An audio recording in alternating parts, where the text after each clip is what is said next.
I can put this on here. Yeah, you can put it anywhere. Whatever's easiest for you. Alright, good on here. I feel like I'm showing my knee. Whatever.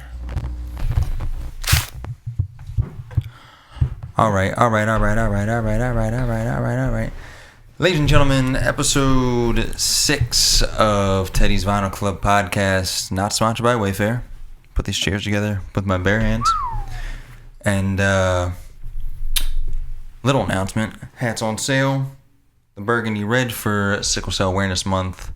Portion of all the profits going to sickle cell awareness. The Valerie Fund. What do you think of this hat? Good looking? Very good looking. Thank you.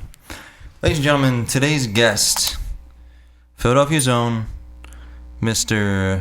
If I Change a Little, Mr. Never Ending Mixtape. Like that. Probably my favorite rapper, I'm not gonna lie. Chuck Acid. Thank you. Chuck Acid, what is going on, man? I'm chilling. I just came out of work. Where you working? You know, I work at a school. I'm like a TA for like the kids and stuff. Elementary type stuff? Elementary. I actually did kindergarten. I do like all types of grades all the way up to high school, but yeah, I just came out of kindergarten. It was pretty hilarious. Oh yeah. Move that mic just a little closer. I want to make sure it's picking you up. Yeah. What was I gonna ask you? Yeah, you like that? You like the schoolwork? Yeah. Or is it just like a job for you? Honestly, I was like, before I became a teacher, I was asking myself, like, what am I willing to do while making my dreams come true? Like, what would I not be like, damn, I wasted my time, like, at this job in the in-between time. And teaching the kids really helps me stay, like, present, and, like, kids are honest, and it's really good to have around you, like, as much as possible. Yeah, I really do like it.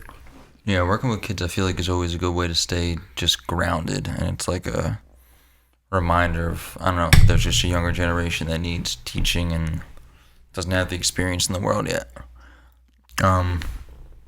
But yeah, I would love to just get a general bio for those who don't know you, how you got into music. Cheer.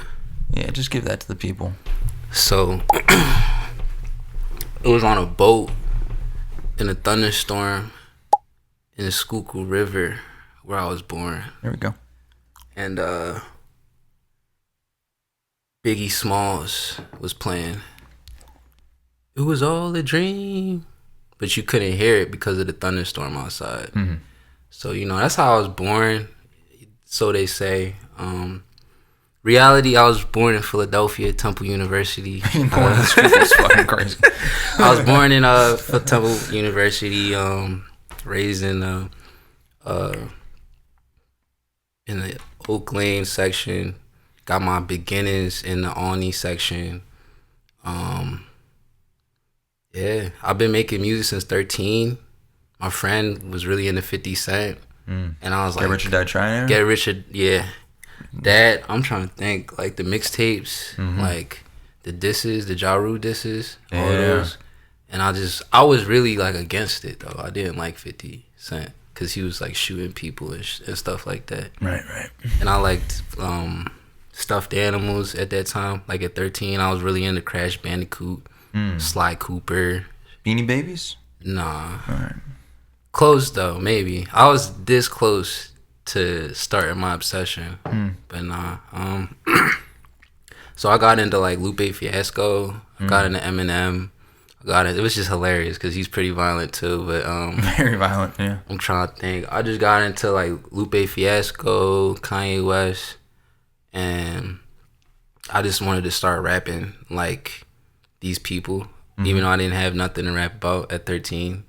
You know, other than like rapping about rapping, which is still fun to do.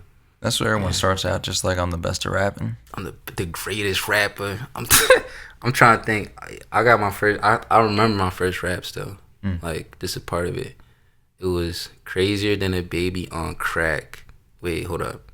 I'm crazier than a baby on crack that slapped his mom on the back with a gat, so I already gave his pops a heart attack. That's the rhymes within the rhymes. I was really into like Earl Sweatshirt. Yeah. Step back, I'm contagiously black. I wear a fitted cap and a backpack full of Big Mac raps. Like what? What was that? It was nonsense. That is some nonsense. But yeah, for a young age, just putting words together or something. I remember there was always people that would like try to freestyle and they just had no rhythm whatsoever. You couldn't rap with those people. You had to weed them out early. I had a friend who used to just talk about basketball.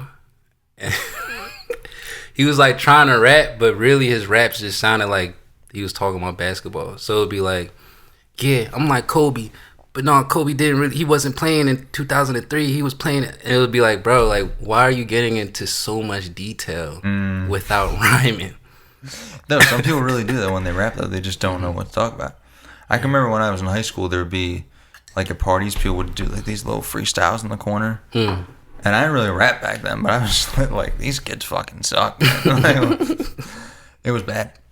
But when did you get to the age where you were like, all right, I think I'm gonna pursue this? 19. I was 19.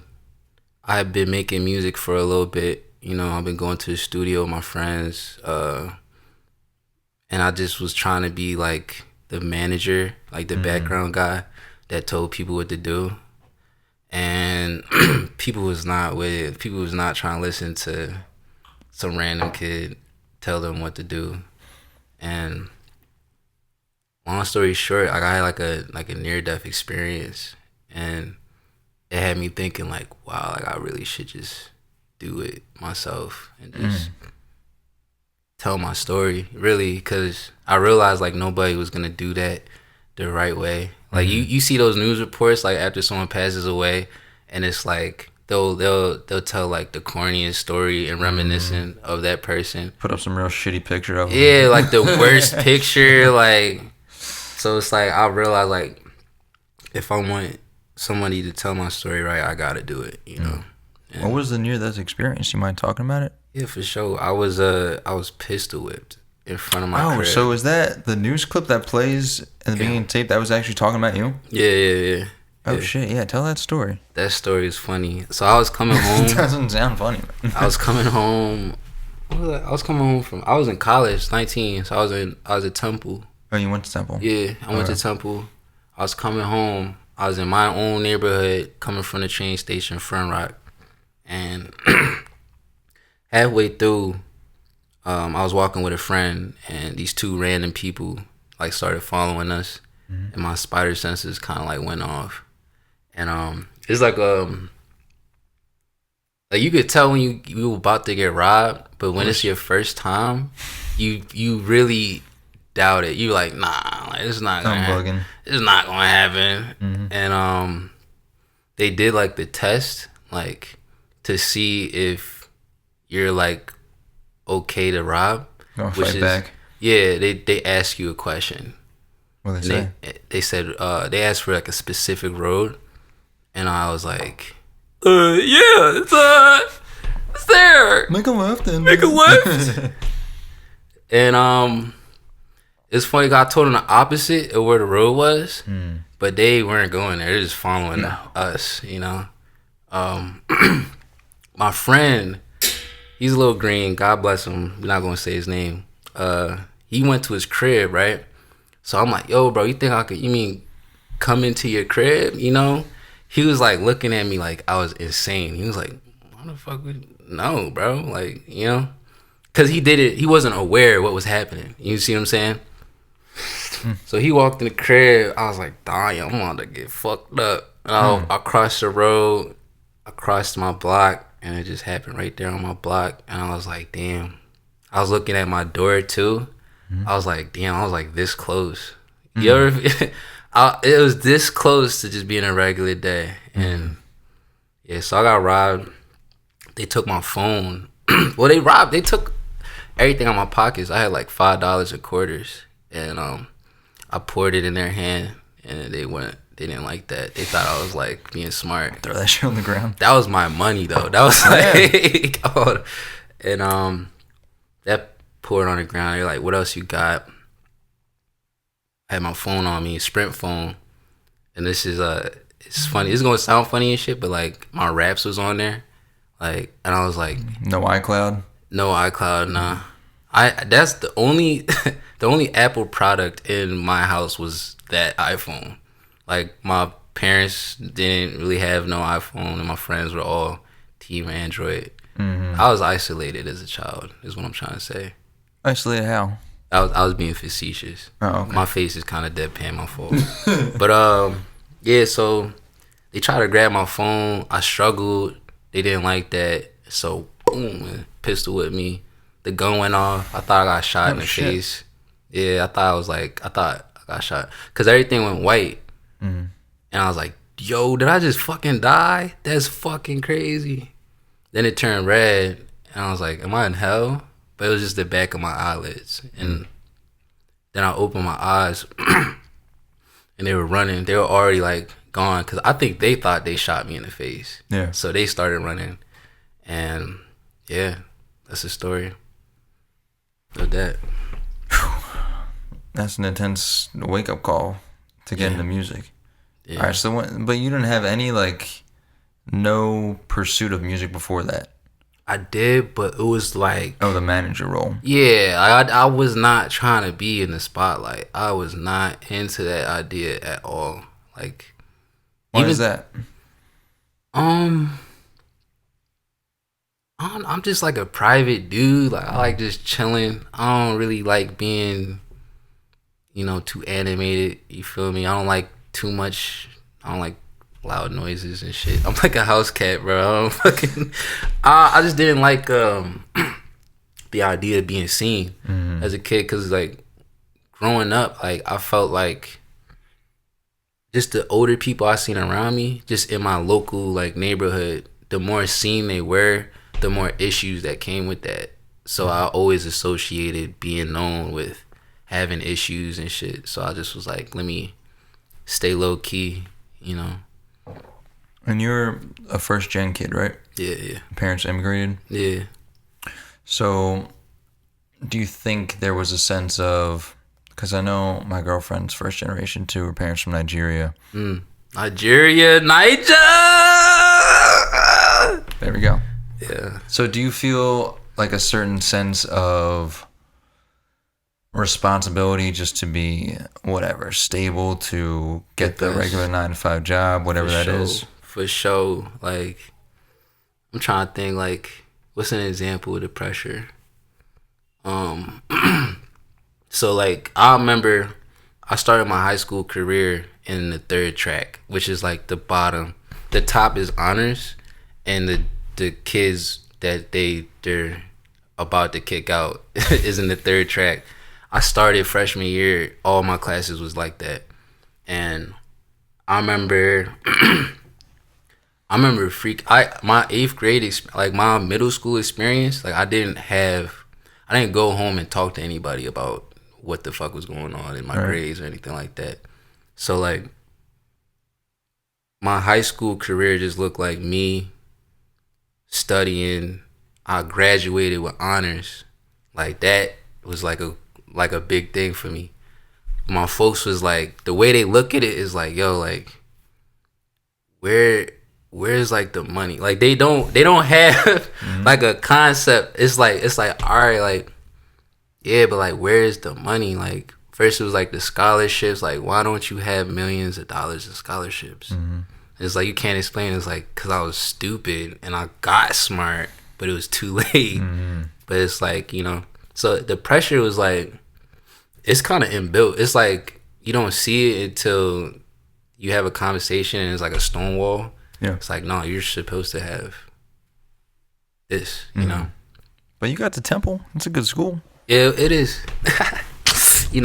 Slight work. Both are alma maters. You know what's crazy though? I didn't at first. Like I didn't get into Temple. I got into Philadelphia University on scholarship, the McGuire scholarship. Another good school. Yeah, it was cool. McGuire scholarship? It's like I couldn't tell you, bro. I have no fucking idea. Other than they gave me money They have a mission. They have a whole Cyprian. thing. Shouts out to them. Went to Philadelphia University. I really wanted to go to Temple though, but like I just didn't know the college process. I didn't know how to sign up for it or anything. It was this girl I had a crush on who like mentioned high school, like college to me, and that's how I got started on that process. That'll do it. You know, I was like, damn, like She you're go gonna be Temple? there? No, she didn't. Tricked me. Her loss. Tricked me into an education. Yeah. It's funny because I just think it's funny when people come from like different places and different experiences, but have like these similarities. Like I too went to Temple. It was the only place I wanted to go. I don't know why. I was just comfortable being in Philly because my grandparents lived around Philly when I was a kid, and I just always gone there for whatever sporting events and Temple stuff, whatever. And my dad went there as well, so it was like a, I don't know, carry the torch type shit. I feel that, yeah. What about Bill Cosby? Did you? Was that an inspiration? He used to be the shit back at then. the time. Yeah, at the time, bro, he was a big deal back Bill then. Cosby, good company. He was a social studies term. Like I had to study Bill Cosby for my social studies test in the 8th grade. Yeah. Bob Saget. Bob Saget also. A couple rest in R.I.P. pieces. I mean, I don't know about Bill Cosby now, but He's dead to us. Bob Saget, rest in peace though, for sure. Kevin Hart. Was he just like around He went to Temple? the area? He's in Philadelphia for sure. Close enough. Shouts out Kevin. But yeah, man, I went to school and I went into pre-pharmacy because I was already working as a pharmacy technician. So I was like, I'm not really interested in anything. I might as well just do what I already got a foot in the door. And I just kept taking classes and I had no motivation to study whatsoever for these things. I just had no interest in them. Yeah. And I switched to business because I was like, well, business is a good background to have. And then I always remember being in this class and this woman was talking about how she ran like a bike shop in the summer with her husband. And she was like, and every summer I get to do the checks and balances of the expenses and I just love it and it makes me so happy. And I was just like, fuck, man, I am never going to be like this one. I gotta get out of here. And that was it for me. Damn, yeah. And then, but same thing. So I, tell my parents, like, I'm going to stop going to school and pursue music. They're like, yeah. No, you're not. Right. So, yeah, there was just this immense pressure to feel like I was doing the right thing or feel like I was doing what my parents had, worked for me to pursue. So what was your experience like with going through college and then deciding this isn't the route for me? I'll try. So after everything happened with the robbery, I really tried to stay in school. I remember it was just like this Russian professor I had, and she was like, yo, like, why aren't you doing the assignments? And I was like, I'm gonna keep it a being with you. I'm just not there mentally. And I opened up to her and I was like, yeah, like, this is what happened, whoop-de-whoop. She just was like, I don't know what to tell you, just keep going. And I just looked at her like, nah, I'm not doing this no more. I'm not doing this shit no more. Like, I remember having that convo with my folks too. Like, it was terrible. It wasn't even terrible. Like, it was just like my mom, my pop sitting there in the living room. I'm sitting there, and I'm like, yo, like, I'm doing music. I'm dropping out. And they just were like, my mom, she does this thing where like, and if my mom's watching this, I love you, mom, but I peep what you doing. She loves a fake cry. Like, she would do that on like a dime. She'll just be like you just talk to her and she'll just be like, you be like, yo, how is that even possible? So she did that, and my pop was just like looking at me like I was insane. Like, I just was like, I'm gonna go swim in some dog shit. Like, that's how he was looking at me. Like, but I think as time passed and like I didn't go back and ask them for help with that, and I think they kind of grew respect. And I remember like much later, like my pop actually came to one of my shows, which is insane. Like if you like a picture of a Nigerian old man in like a drug infested, titties out, like, and that was cool. He came through. I talked to him a little bit. It was like a full circle moment, but it's not easy, like, cause you do feel bad. It's like, damn, I didn't mean to like, fuck up the make plan. music. Fuck the plan up. I don't know. Yeah, I had the same experience in the living room. Just like, I feel ridiculous saying this, and I'm gonna try to rap, like, see where it goes. And same thing, just very emotional conversation. And then, but yeah, same thing. My dad would like come to my shows. I remember I did one at Pub Web, and like just this old white man there. People like going up to my dad, thinking he was like a talent agent, and like this one girl was like this girl like. This one that was performing was like, "Hey, who are you?" And he's like, "That's my son up there."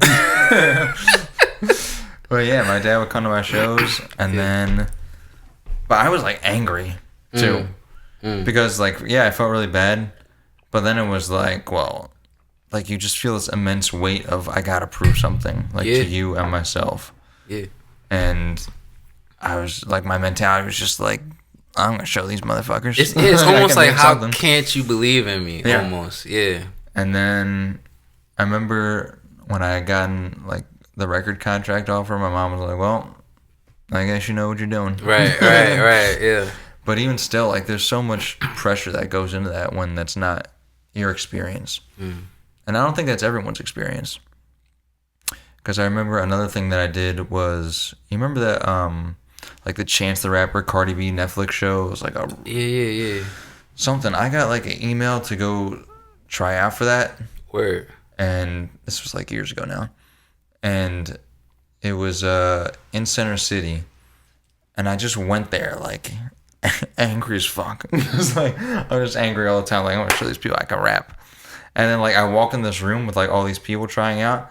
And like all their families are there, just like, yeah, we're so like, damn. And I was just like, what the fuck like, is wipe this? my memory, man. Like, what's going on here? What's the dynamic?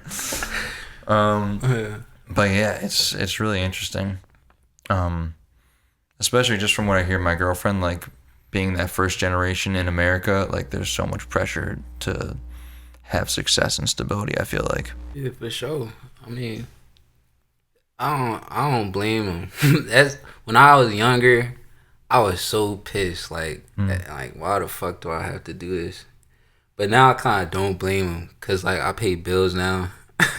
That's what happens, man. You grow up and it's like goddamn. If I had a maybe kid, I should just finish college. Yeah, like it wouldn't have been the worst thing. Like, I can't really be too mad at them. Yeah. One of my favorite things about you is, I think you're a great writer, and the storytelling specifically. And I feel like I told you this a million times, but my favorite song by you is the Don't Run song. Bro, it's just like, I can picture myself like in all the interactions you're talking about in that song. So how much of just that experience goes into your writing? Like, are you telling a story of someone like you, or creating a different picture, or is this is my story? It's definitely my story, and I try to like come up with different ways of telling it. I try to grow up in my real life so that I can look at the same stories through different perspectives. Like it's all like, when I started writing, I was trying to like make it at 13. Like when I was like 13 to 16, 17, whatever, I was legitimately trying to just make the song like from, all right, we got 16 bars and a hook. Cool. Now the beat gotta be like Kanye's beat. All right, cool, we got that. Now it gotta sound quality wise like that.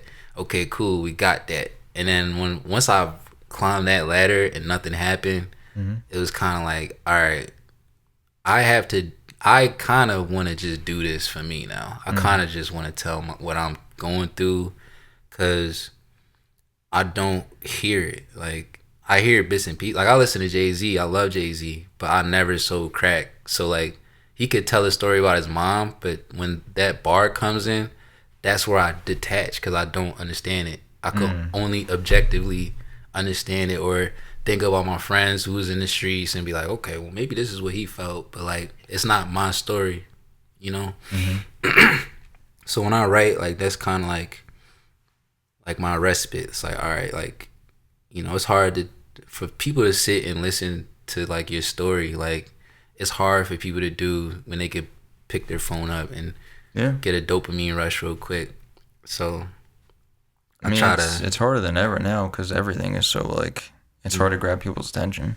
Yeah, because a lot of everything is kind of like prepackaged, you know, like. But yeah, I just wanted a space where I could just blab about myself without feeling too bad, because at least it's on beat and it rhymes and shit, you know. So when you're writing, is there like a specific way you go about it? I want to know, because I don't know. For me, I feel like I always have a concept in mind. There's something I want to talk about, and then it's just like I almost try to find the keywords. Yeah. Like if it's an emotion or like a certain image that I can see in my head that I want to describe, and then like I'll build around that. So what's your process for writing? If I'm like writing like on my phone, is nowadays really hard, because I kind of overthink. Like, but back in the day, it was just like I would write something and then I would check in with like how I felt about it, you know. And then, so just sort of vent it out and then go back. Yeah.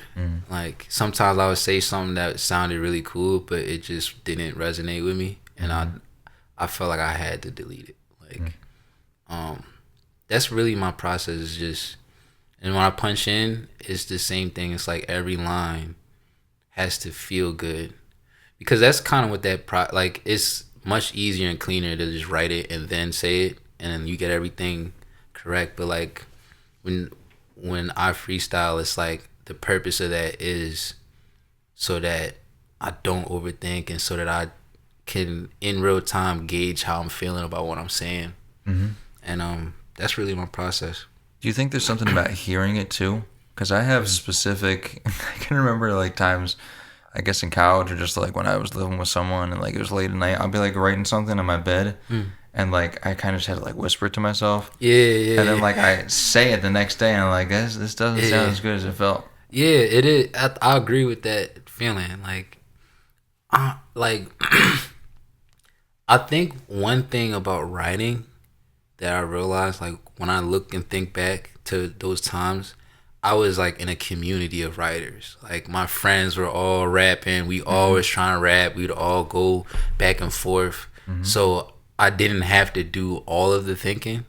I could just bounce it off of somebody else's brain. Yeah. And that made that process not only easier but fun. It made me want to actually do it. But now that, you know, I'm in these studios, kind of like just me and the beat, and the engineer is kind of like, man, like it's harder to have like that initial faith in what you put on the paper and carry it and keep carrying it and keep carrying it. Do you feel like that's part of the difficulty of getting older too? Like maybe when you're younger, there's so many people who are like, I'm chasing this, I'm writing too, and then people sort of fall off and go their own way. And then, it's just you and your experiences writing that out. Yeah. Because there really is something about writing with other people and just hearing other people, bouncing ideas off of them, that I think makes writing so much easier. Yeah. You know, and to add to that is also like the opposite. Like if somebody says like what you're writing isn't good, it gives you that feeling like, oh, this guy's tripping. Like, you know, it makes you believe in yourself more, like no matter what, like good or bad. But I'm sorry, what was the question you asked before that? I don't know. I was asking about your writing process. You said something about like getting older and... Yeah, because I feel like I don't know. I feel like there's this youthful element to music in a sense, which is why I think 444 was such a great album. Right. Because I think, like, just as you get older, being able to make that transition from, like, young, talking about my mistakes, talking about being wild, whatever, to just, like, wisdom type of bars. Yeah. I think is a really tough transition that people don't understand just how difficult it is. So Right. do you feel, I don't know, do you feel anything with as you get older, a more difficult process of writing? Yeah, I'm 27. I'm not a kid You're not that no more. old. I mean, I guess not, but like, I can't like fathom. Sometimes the kids say stuff, and I just don't get it. You know, It was a time where I could like reference it to something. I think like my biggest, I always follow Jay-Z, like especially now. Like he started at 26 in the rap game, you know. So it's like I the idea to me of hip hop, like it's this young. And you said music, but I'll just bring it to hip hop. It's like it's like 40 years old. You know, our oldest rapper that's still relevant is Jay-Z. And there's older rappers than him, but he's the only one who figured out how to maintain relevancy in the culture. And I think like that is something that goes over a lot of people's heads because we have Johnny Cash in country. He's like 70 dropping bangers, you know? Dolly Parton. I'm trying to think Stevie motherfucking Wonder, you know? Like Fucking Willie Nelson, man. Jesus Christ, you feel me? This is like if you're in hip hop, you are like a pioneer in like one of the truest senses, you know? These feelings of like uncertainty and like going into the booth and it's like, damn, am I even gonna connect with somebody? Like I feel like that's our challenge to carry up, you know? Like when I listen to, or at least when I talk to the kids that listen to my music, they legit like listen to like shit that I be saying and they like the wisdom and the storytelling too. Yeah. And it just, when I was a kid, I was 13, 16 listening to 25-year-olds thinking like they're like adults, you know, thinking like, okay, this is what I want to be. I want to be Lupe Fiasco. I want to be Jay-Z with the he has so many, he has so many errors. I gotta be careful. I want to be Jay-Z with the button down and the jeans and the dress shoes, you know. Which blueprint? Which blueprint? 3. Okay. It's a good one. Yeah. I want to, you know, like when as a kid, I was looking to these rappers as like hope for me to be old one day, you know? Like this is what it's going to look like for me when I'm 25. I look at Jay-Z, it's like, it's kind of funny and unattainable in a sense, but like we all want Beyonce and we all want to live in that big ass house and we all want to be the boss, you know? Like that kind of like, it's like the picture of success. Exactly. And we get to redefine it every generation. We get to like make it our own, you know? And I think that's nobody's gonna like remind you, you know? So like when you're in the booth, it's like, yeah, that shit sound cool, but like I really don't, my feelings isn't there, you know? It's almost like that's the challenge. Yeah. It's funny you mentioned Jay-Z because I used to have the same thing. I feel like I released my first album at 26. Yeah. I just always think that in my head, like, oh, that's when Jay-Z started. Right. I'm still good. Right. But yeah, man, it really is the connection because sometimes I'll go back and find like old Logic projects from like 4 years ago. Yeah. And there's just something about like, oh, I can remember where I was when I wrote this, or like this still like hits emotionally. Yeah. But I'm glad you brought up connection because I can tell it's a really big thing through your music, particularly live performances, I think, are really big for you. You probably perform live more than anyone I know. And I've heard you talk about the idea of being your own distributor and sort of being your own streaming platform and going directly to the people. So what do you think is so important about live performance, and do you think it's something that everyone should be doing as much as they can? Yeah.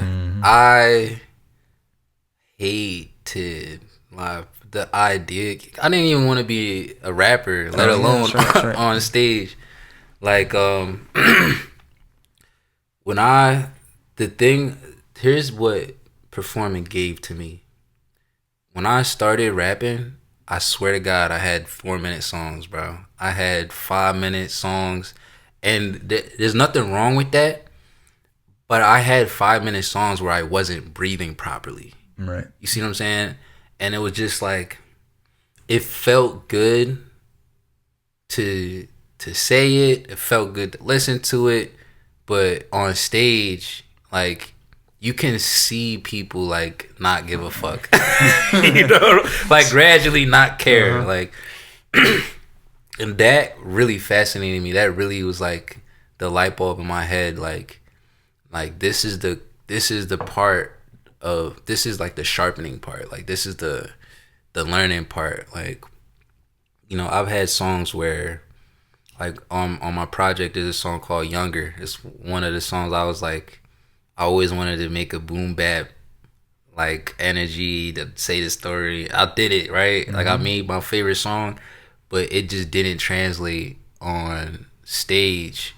And what that taught me was like, all right, like, you know, and then you go and talk to the fans, and they'll be like, I liked it, but I just was tired, or I liked it, but, you know, it's like a conversation. And I think that's like the beautiful part about performing. It's like now it's people are engaged with you.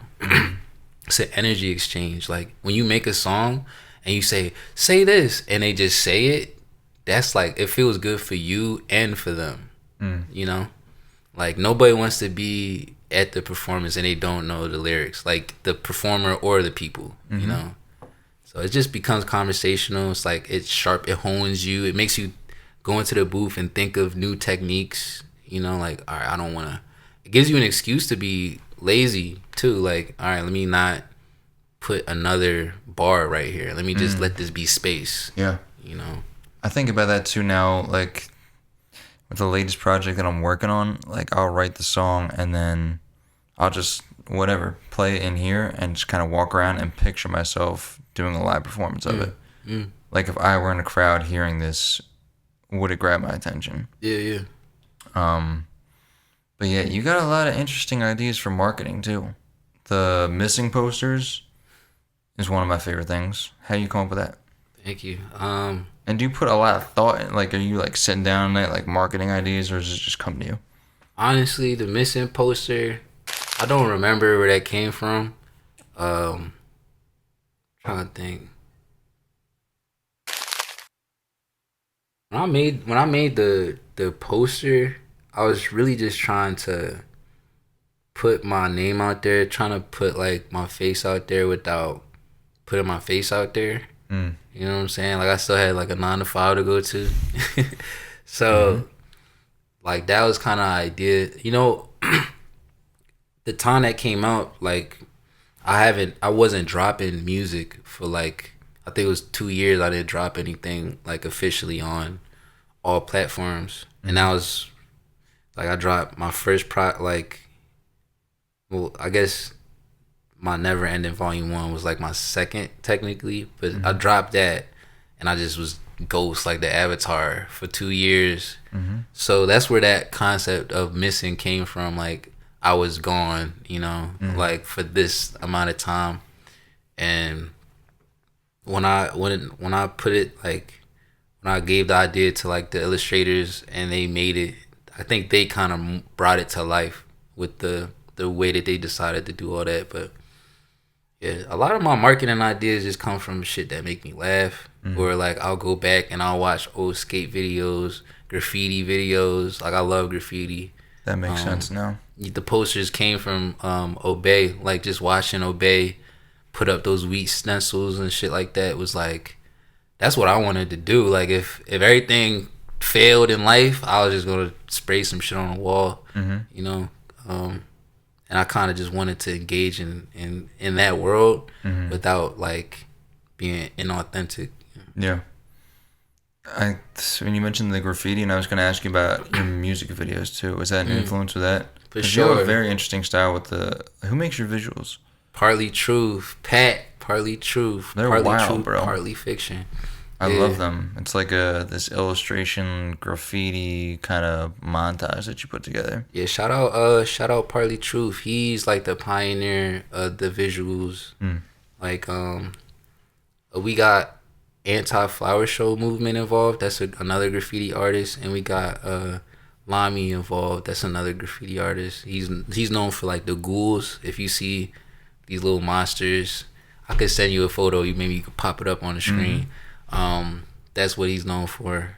And what Pat did was really amazing. He actually broke down the process so that these 2D artists could make like a moving thing, which is like kudos, man. That shit was crazy. Like they didn't like, these are graffiti artists. They never did animation before those videos, and because of Partly Truth, they could. Whenever I see it, I'm like, how long does this like take to come together? Because it's really intricate stuff. Couple weeks. And when you do your album artwork, is it just something cool that I like, or do you have like some sort of message you're trying to get across with it? The art, yeah. I love art, man. I'm trying to think like how to put it. I like boring shit. Like I like art books, art history. You know, Not boring. Impressionism. What's wrong with that? I don't know. People fall asleep when I start talking about it.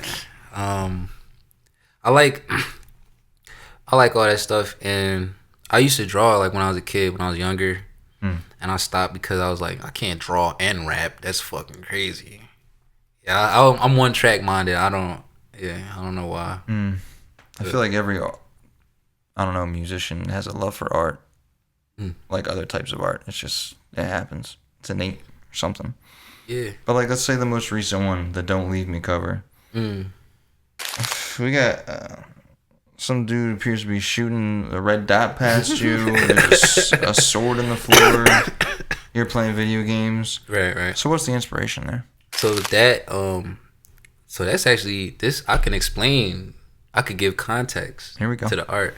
So for the leak, the concept of this project that's coming out and all the singles that's released from the project is that, you know, I'm constantly working on projects. I'm constantly working with different producers. I'm constantly working like different people, and I always want to make something cohesive, like sonically, even theme wise. Like that's why Never Ending took so long. It was just like me trying.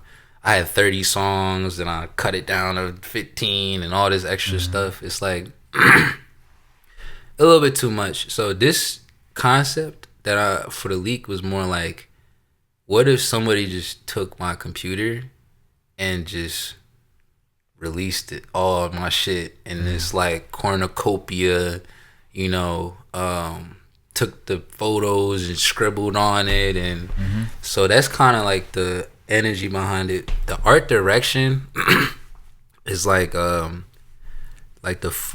cover is just gonna be the photo, but like the singles is like it's graffiti, and it's like, so I just wanted to be like somebody took the art from me and put it out because they're just sick of the waiting and just sick of the trying to calculate everything and all that. So it's the leak. The first one was really cool too. I like the Never Ending mixtape because, I mean, you talk about how long it was, but I don't know, it just had this cool concept, especially like on SoundCloud, you were adding songs to it. It just had, I don't know, I'd never seen that before, where it was just like, it's the Never Ending, like we're gonna keep adding shit to it, and it was all cohesive, like sonically. But yeah, that's a cool concept too for the leak. When you dropping, you say? Mid-October. Hopefully the 9th. Okay, all right. Well, Chuck Acid, we're very big on giving tip stars here. That was my whole plan with the platform. So specifically for you, some of the opportunities you've gotten, the On the Radar performance that you did, the collab with Orion Sun. For someone who is just sitting in the room making music, how do they create those type of opportunities for themselves? And yeah, just your experience, what is the sort of tip that you would give someone to pursue their growth in that way? What did I do? I think I think perspective is important because that's what's gonna take you to the other side where it's all shiny and shit. And if you have a perspective that your music is and your discography is a portfolio, then you'll be able to carry yourself and walk into spaces with the right energy. Like a lot of people, like they'll have like a great project, but I don't know, it's like their concept is like if it doesn't work then I gotta give up type shit. But like it's songs that I swear to God I forgot about that people give a fuck about now, and it just took time, you know. That, and I think honestly just putting yourself out there. When you have something, as opposed to trying to like convince people that you have something, when you actually have something that you care about, it's so much easier to connect with people. It's so much easier to get people to believe in you because on a radar, shout out Desi, that was just her believing in me. You know, we did shows in New York and she saw me perform, gave me the opportunity to perform in New York. Just off of the music, off of me putting the music out. Like, damn, like maybe this isn't gonna get a million views, but I know somebody could hear this and let me into a room, you know. And that's kind of what happened with Orion Sun. That was just it was organic. I think she found my music, or I found her music, yeah, and like we just tapped in. And because I saw the collab and I was like, I know Orion Sun. Like I went to my playlist and I was like, oh, I got a couple songs saved. So yeah, that was interesting to see it. I mean, for me personally, like, I don't know, people always ask me, like, how'd you do a song with Asher? I mean, Asher works with a lot of smaller artists now, but for me, I just, like, I listened to him growing up, and I just DM'd him all the time, like, songs, and then eventually I saw that, like, it said scene, and I was like, oh, shit, he's looking at these? Like, I'm definitely keep going. And then I knew this guy that knew him, and I went over to the guy's house to collaborate on a song, and Asher lived like below him. So he came up one day and I was like, oh shit. And he was talking about some sort of event and he was like, oh, like I'll send it to you guys, and like he and I was like, oh. And then I just started sending him shit all the time. He's like, hey bro, man, this, like, let me know what you think of this. Think you sound cool in this. And then he just, I don't know, like months later, this song that I sent him, he was like, oh, I got a verse for that song. That's fucking crazy. Like, that's fire. So, I mean, my advice in that sense would just be persistent. Persistence, for sure. Yeah. Don't piss people off, but, I mean... Especially when you have something, like when you're actually good, like... Yeah. Be persistent with that. It's people who are shitty that are persistent with the bullshit. You know? For sure, persistency.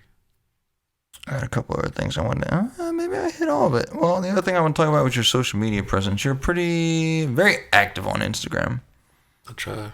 What do you like? What is Instagram to you as a platform? Is it just a way to like get some jokes off, or is it like a very me to the fan, the listener?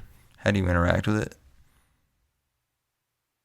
Question. I think I'm really like. Because some people are very particular, like, oh, I'm only gonna post like the best pictures and like the best little screen grabs in my video, but.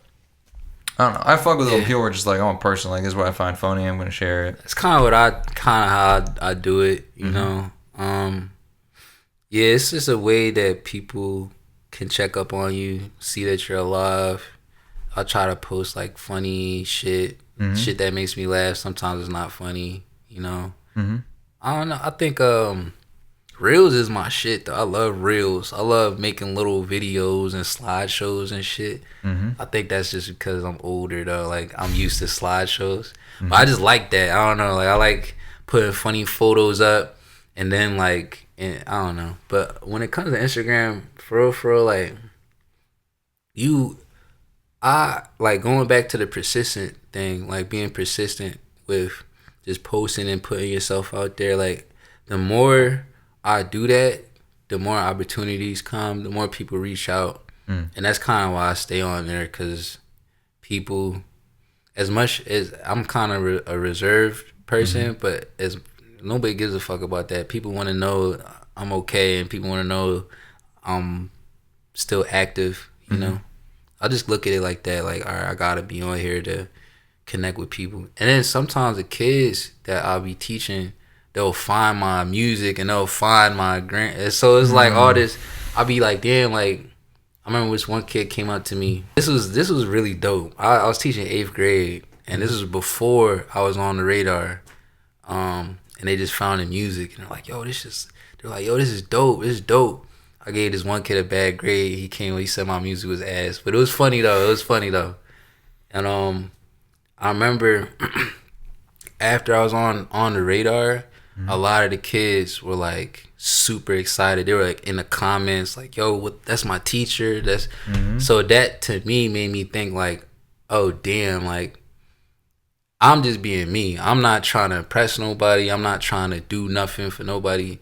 And they looking at like my genuine just things that's just happening, and it inspires them. So like it just had me thinking, damn, like I wish my teacher, you know, was cool and showed me life, and like, you know. So I just kind of like, I know that I'm not a role model. I'm not trying to be Kevin Hart or anything, but I don't pop perks and shit like that, so I'm kind of positive. You're a good guy. You know, I don't do too much crazy shit. No. So showing that, and then also showing like as much as myself as possible, pause, like that's kind of like the best. That's why I do it. Yeah, I think transparency is always well received. Like, even if you suck, man, it's like, well, this guy enjoys what he's doing. Like, he's spreading a good message, whatever it is. Like, I think just being your authentic self always goes over well. Right. But yeah, I feel like the big word has been connecting. Live performances, like, it's another way to network and create opportunities for yourself. Yo, I got a funny story too. Yeah, go ahead. First off, rest in peace, Mr. Disrespectful, YBC Duel. That day, like before, He died? Yeah, he passed away, bro. You didn't know he. When? Yo, that's crazy. I just watched a video on him like 2 weeks ago. Was it the Buckingham one? The white dude with the glasses? Yeah. I was on YouTube. I don't know who really these people are. I just watched it. That guy's dead? The day after that video came out, he passed away. They killed him. Wow. Yeah, but before that announcement came out, I was in my own. I was like around my way. There's like, it's like a Korean community like in my neighborhood, and I was just chilling in like the parking lot behind the H Mart, and I swear to God, I seen Skrilla, and I was like, yo, what the fuck? This is before the news came out and all that. So, speaking about connections, I was like, damn, I'm not about to. Let me chill. I'm always the guy like. I always try to be too cool. Like I'd be like, oh, let me chill. Let me just. So I backed the whip up because I was in the parking lot. I was smoking. I was trying to just relax. And I seen him. I was like, damn, that gotta be him. I backed up. I was about to leave and shit. Something told me like, nah, just walk up and just say what's up. So I did, and it's crazy. I didn't really expect nothing, but Skrilla really a cool, like, genuine person. Like, he actually stopped. Like, I said what's up to him, and I was about to just walk away after what's up. But he was like, yo, like, what's your name? And I was like, damn, he actually give a fuck? Yeah, he's a solid dude. And I was like, my name Chuck, I rap, woody whoop. And just off of that, I was like, yo, I'm gonna send you some beats. And he was like, yeah, word. Yeah. Got that email or something? I did it. Yeah. What? I ain't even send him beats. I did it. I How you gonna send him something? I'm gonna find out, bro. No, I know somebody who knows him. Oh, okay. So I'll just send it to him. But it's just crazy, like going back to the connection thing. It's also like the persistence and like that self like belief. Like, you know what, like you're worth it. Like, why not just try to connect with somebody? You know, and as long as you genuine, it might go somewhere. Yeah. And you never know who's gonna know who. Right. Even if you're just talking to some random person, they connect with you. It's like, oh, my fucking uncle works for, whatever. You never know. Yeah. And I think that's something that young artists really have to push themselves to do. Because, I mean, it's funny that you mentioned you don't like talking, like, on stage and stuff. Because that was one of the first things I noticed about you. Like, damn, this guy can perform. Like, when I would perform, I would just do my song and then just like, all right, just run the next one. And then somebody told me, like, yeah, you should just try to, like, connect more with the audience. And I'm like, fuck that, man. If they're listening, they'll get it. Right. Last thing I wanted to mention to you, I was looking at your Spotify. Do you know in your little section at the bottom, when you look at Chuck Acid, fans also like, you know who's in there? Off the top of my head, yeah, who do you think? Michael Jackson. It's like, nah. I'm trying to think. Would you be in that? Bro, I'm at the very back, but I am in there. There you go. And it's an honor, I will say. I think I love like anyway, let me just get back to it. What's the other fans? I'm trying to think. Come on. Freddie Foulet. You know what? I was shocked. Freddie Foulet is not in here. Damn. Shouts out Fred, man. Wheel of Fortune. Shouts out him. Great friend of the pod. Reason Can Rap. Reason Can Rap. The legendary. Number 2 on this list. The GOAT. Great rapper. Truth Over the Drums. Also did not make it. Damn. There's one more that you should. Damn. One more that you should just be. Come on. I said Michael Jackson, bro. Close. Eli Capella? Eli Capella, yeah. There you go. I think it's awesome how Spotify just, I don't know. Like, I don't think I have any connection to Cam Sunday, but he shows up in mine. I've never dropped songs with you, but you come up in mine. But we do gotta drop some songs, speaking of which. I got one to tuck. I got some beats too, man. I got a beat pack. Can we hear that? Yeah, we can. Alright. Well, ladies and gentlemen, Chuck Ass, anything else you want to talk about before you go? Anything you want to say to the people? Man, God bless you, man. God bless Philadelphia. I feel like it's something happening in Philadelphia. Make sure that you tap in with every single artist. Shouts out to the drill rappers. They doing their thing. There's also other rappers in the city that's not talking about killing each other. Tap in. That's all I got to say. And what about 2 episodes ago, Freddie Foulet said some very disrespectful things about the state of New Jersey. Any thoughts on New Jersey? I try not to think about New Jersey, bro. Shouts out New Jersey, though. Gabagoo. That's what y'all into and shit. I fuck with that. That's North Jersey. But it's okay. Woke up this morning, got some gabagoo. Then I woke up the next day, got some more. You hear that? Great show. Yeah. All right. That's all we got. Chuck Acid, thank you for being here today. Thank you for having me. That was dope. That's the episode, bro. That's fire, bro.